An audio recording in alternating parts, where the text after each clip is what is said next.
Hello, ladies and gentlemen. Good day and welcome to your Bitcoin show. I'm going to talk about Bitcoin a little bit.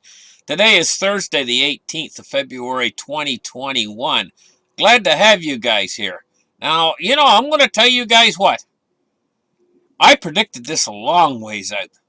That Bitcoin was going to do exactly what it's doing right now. And it's doing it.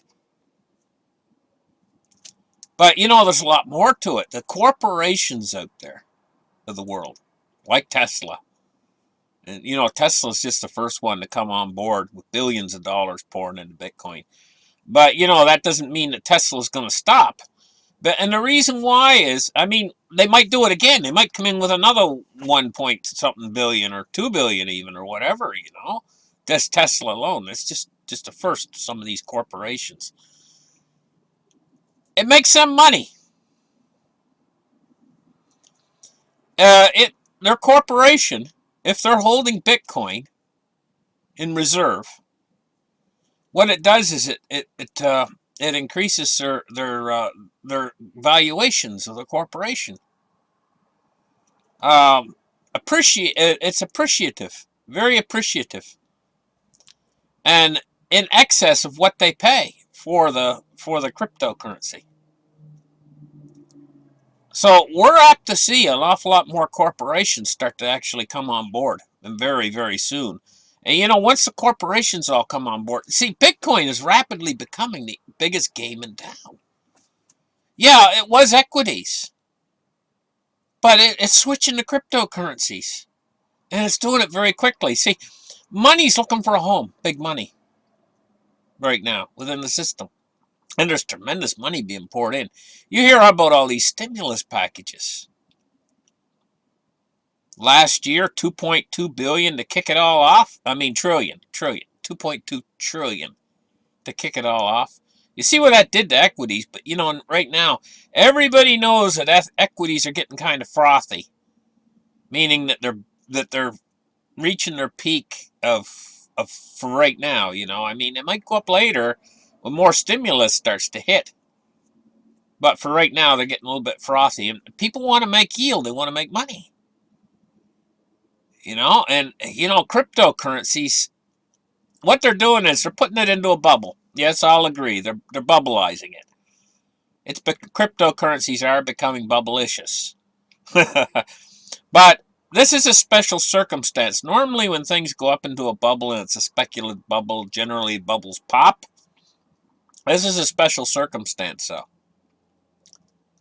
And, one of the things about it is where is the upper boundary to how high cryptocurrencies can go? Is there an upper boundary? And, the answer to that question is no, there's not. There's no upper boundary. And this is one of the things that makes it so interesting. Things like corporations, when they start to get overvalued, they can look at earnings and etc., right? And they can assess how far overvalued it is. But how do you assess how far overvalued a Bitcoin is? There is no valuation for it. And so there's no end to how high it can go, in this kind of a situation. And yeah, they can go to $1 million.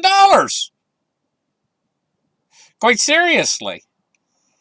George Gorman,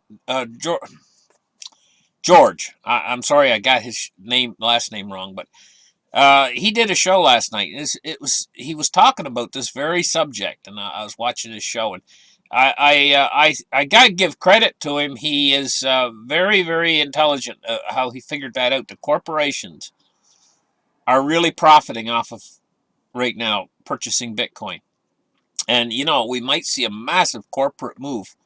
And not only that, hedge fund managers and things might see massive moves into the cryptocurrency space now.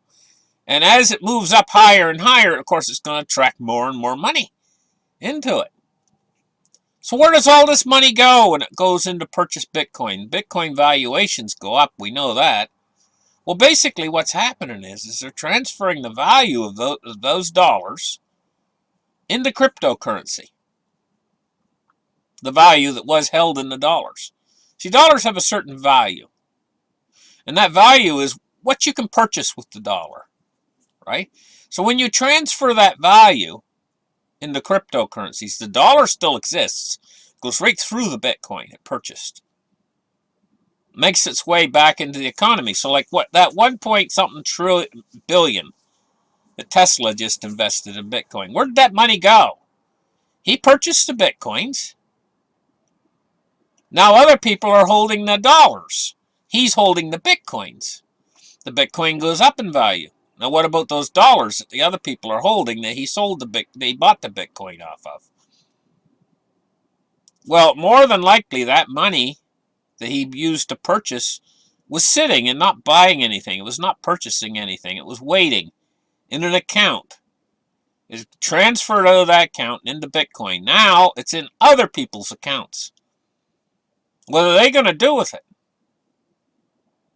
Especially if we start to see inflation start to hit. People are going to be less likely to hold dollars. And what this is really leading to is it's leading to something that's very unusual. It's almost like, I could call it a gold rush, but a Bitcoin rush.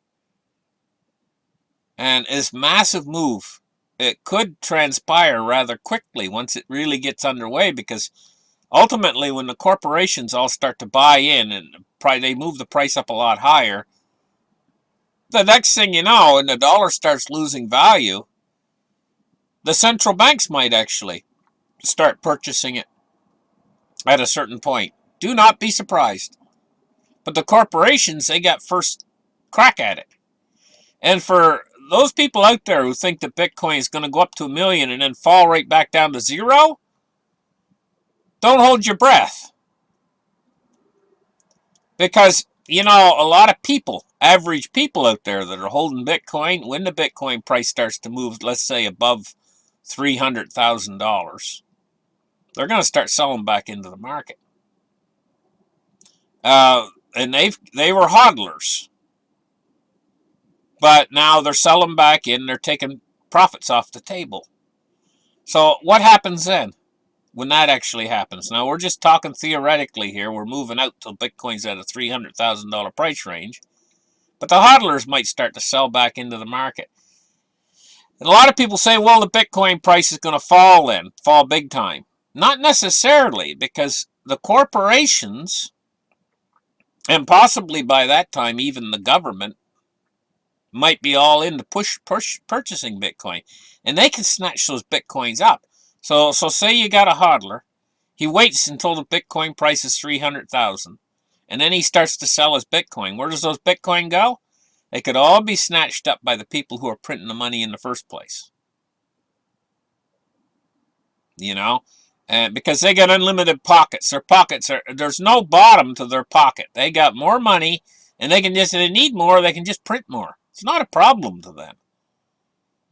So the way I see it is Bitcoin and the cryptos, gold and silver, all of it, is like it's on an elevator that's going up.